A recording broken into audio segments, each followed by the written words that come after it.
happening in people's lives out there in big call country.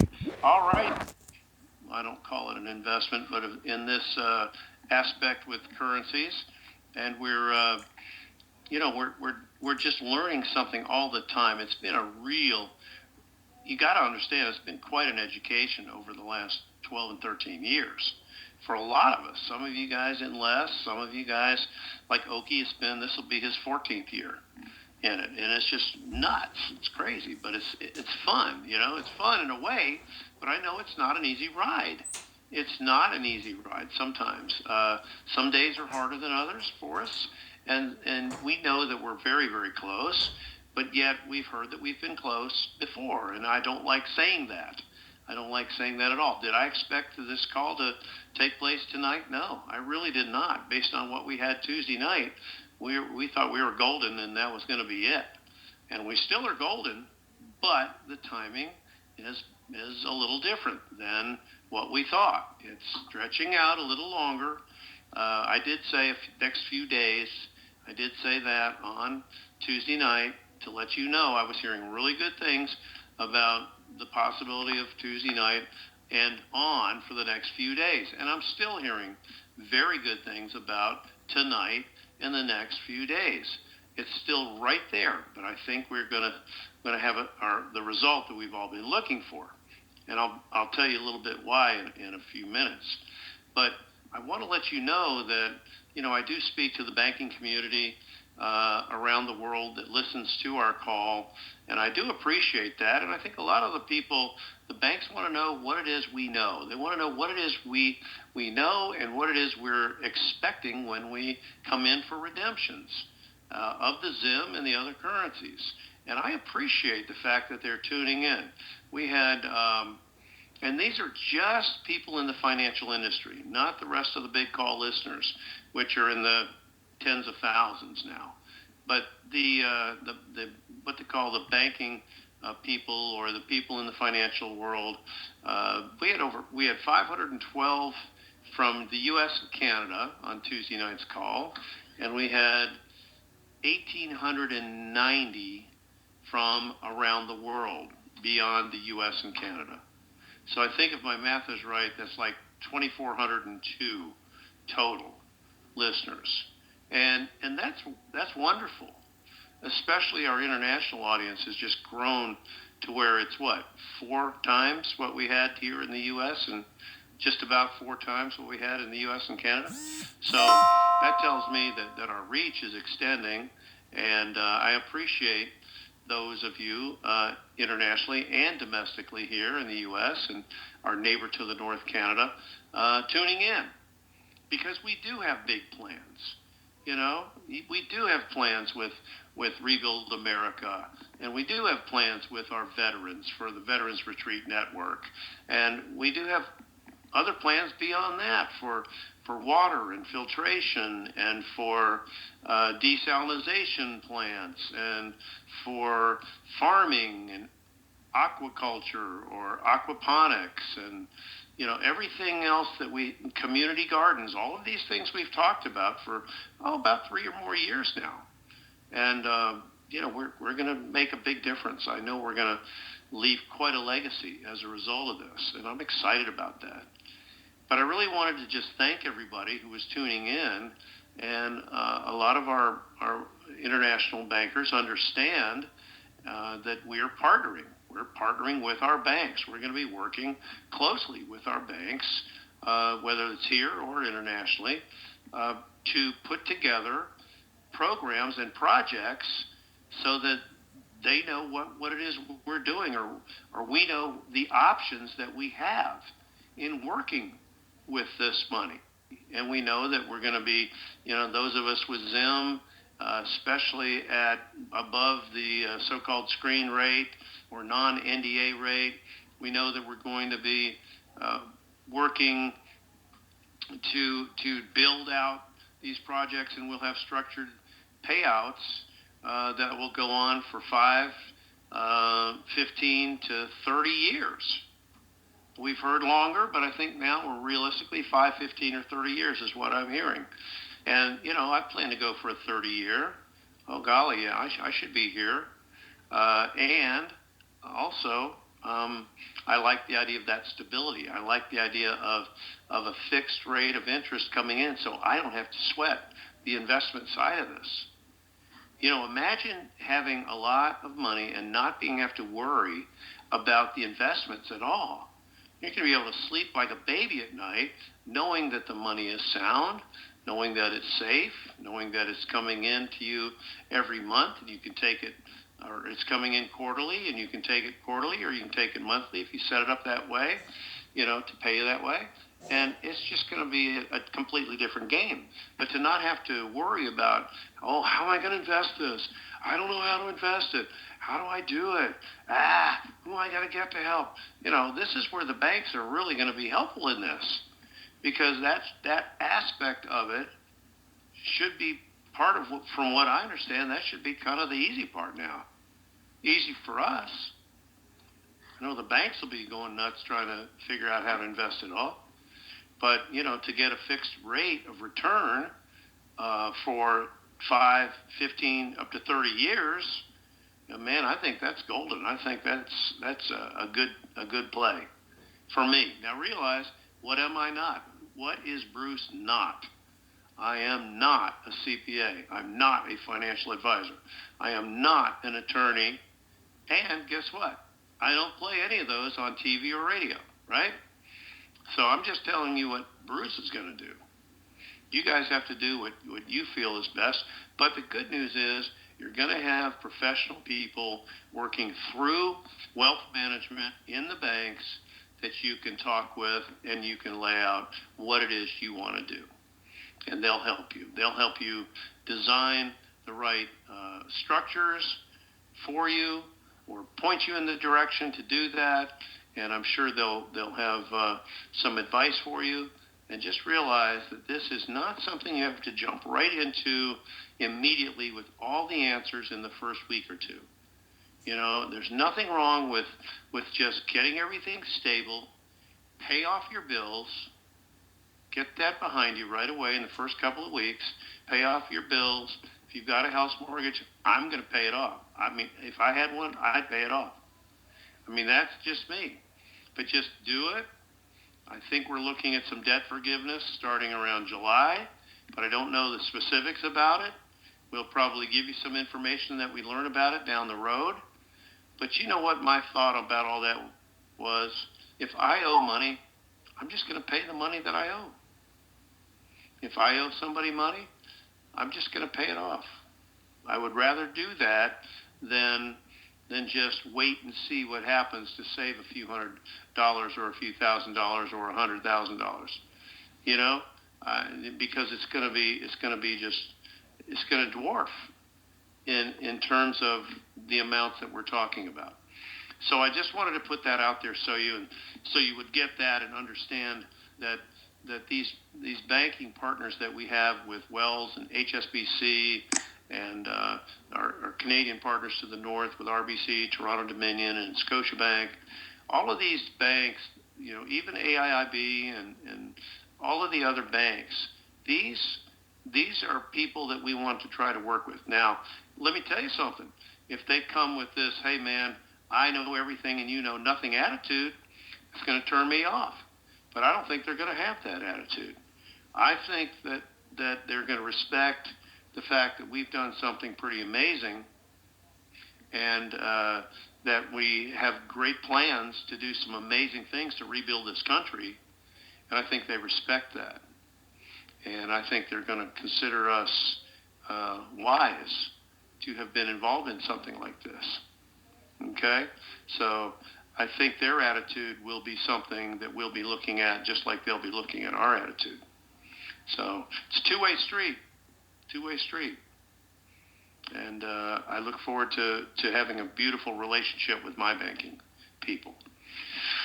All right, let's go into where we are right now. When it comes to, let's talk first, like we usually do, about what's going on in Iraq. We have heard for over a week now that Iraq has revalued their currency.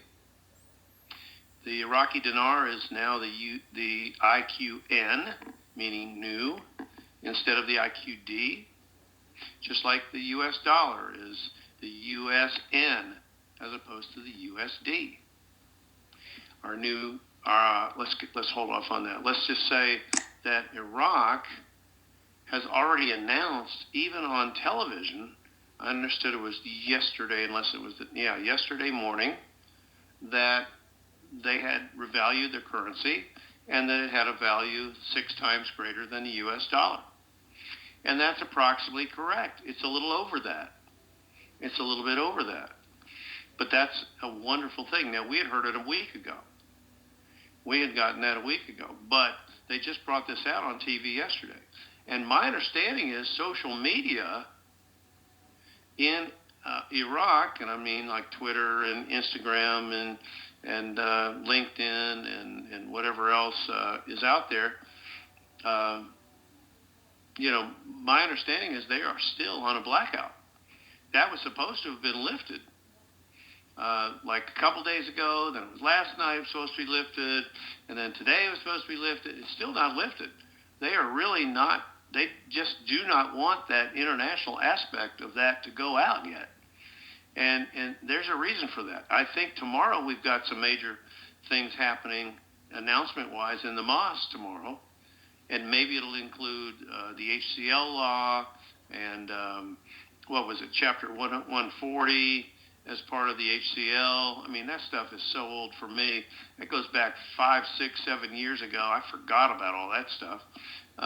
But that's supposed to be going through.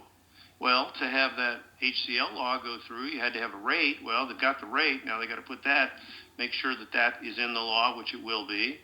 And I don't think, guys, at this point, we are waiting on Iraq for anything. But just to let you know, they have a valued currency. They've been had their smart cards, or what they call key cards, QI, key cards, charged.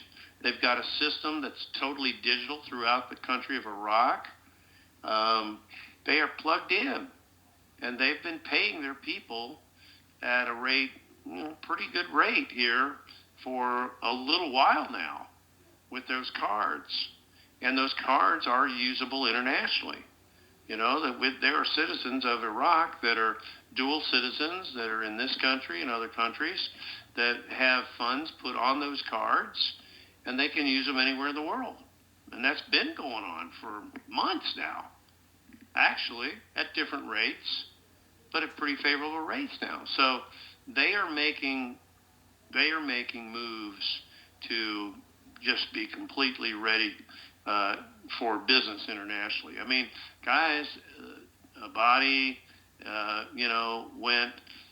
Golly, I don't know. I can't get into everything, but I know that they've just been busy at the Arab Summit last week, and then they've hosted some of our people up in Kurdistan this week, and they're putting an end to ISIS, and I believe they fully have taken back,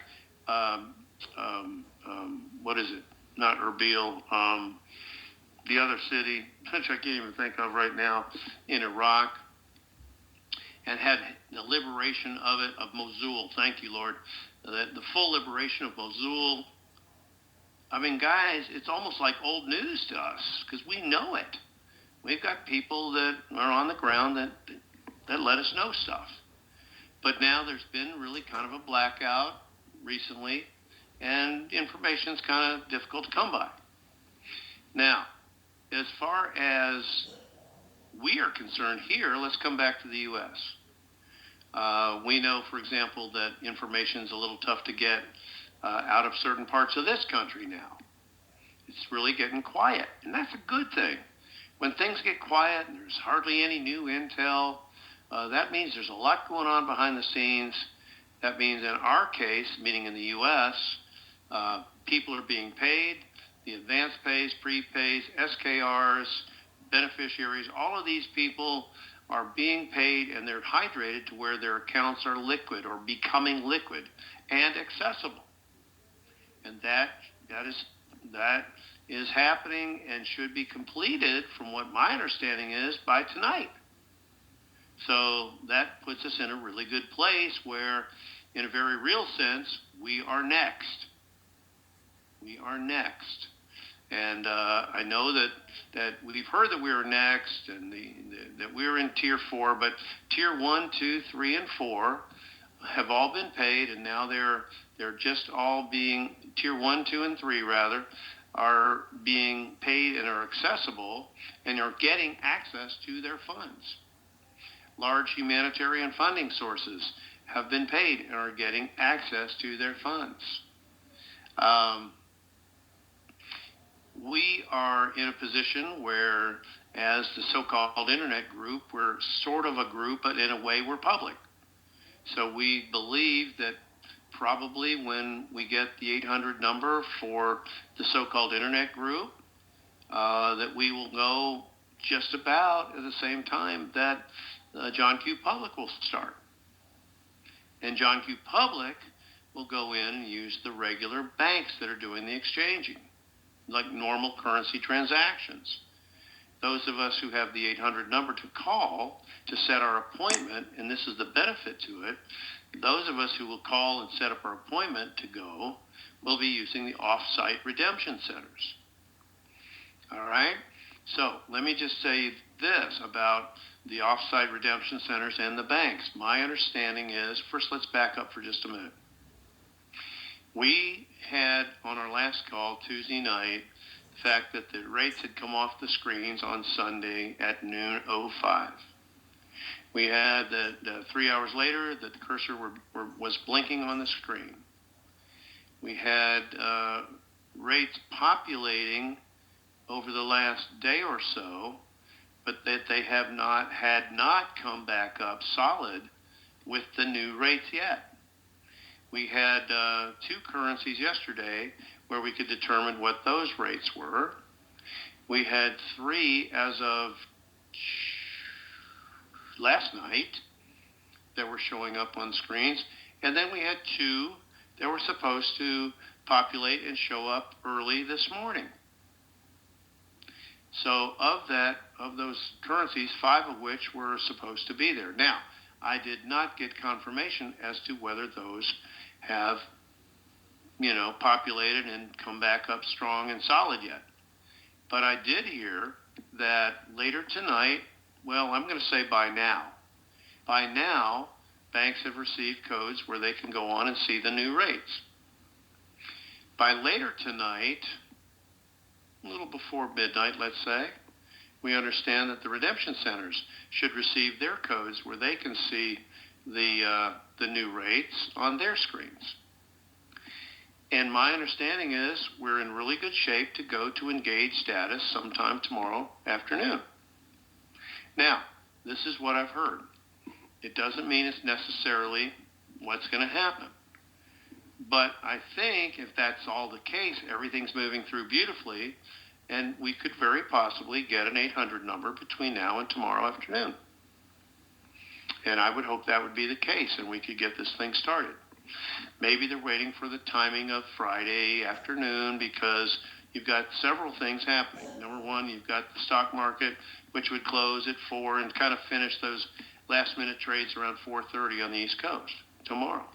You have the vote in the Senate for Judge Gorsuch, which should take place tomorrow. That's a major, major event to be voted into the Supreme Court. That's supposed to go through tomorrow. That's a major deal. You have President Trump meeting tomorrow. I believe he already is down there today and tomorrow with President Xi of China. And possibly some great meetings and good results are coming out of that as well. So we have a big news day, quite possibly, not only tonight but tomorrow, going on.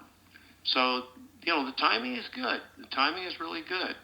And I believe what I'm hearing is that as rates are traded up, rates will be higher on the screens.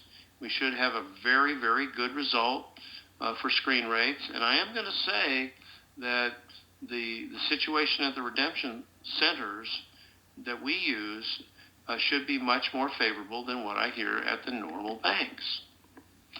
I can't prove that, but I believe that's what's going to be the case.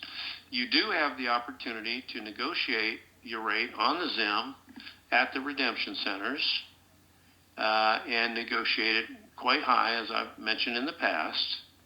That should still be the case.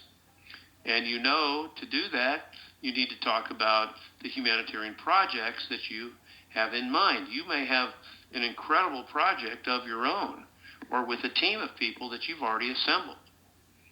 And you would go ahead and put that out,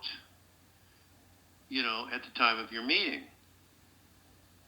And then I mentioned to you guys that you should use a short outline of 1 to 3 pages using bullet points, kind of an outline, as for you to be able to explain what it is you're all about, what it is you want to do, and how you plan to do it, and how you plan to hire people and create jobs, how you plan to do something that will improve the infrastructure of the country, and how you'll plan to have longevity in terms of your project to go much longer than just a few years. You may have a project that'll go beyond your years.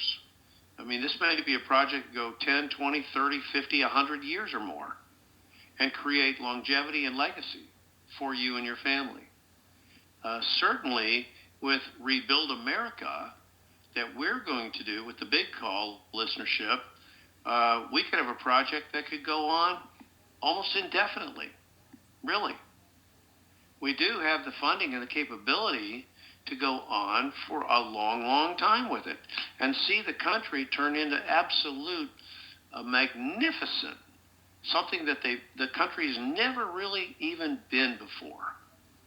I mentioned before, I'd love to see us get back to the 50s and the 60s in terms of the neighborhoods, in terms of the comfort and the safety of having friends and neighbors and just making walks in the neighborhood and coming up and seeing people up there and talking and sitting around and having a glass of tea or whatever, not just in the South, but other parts of the country.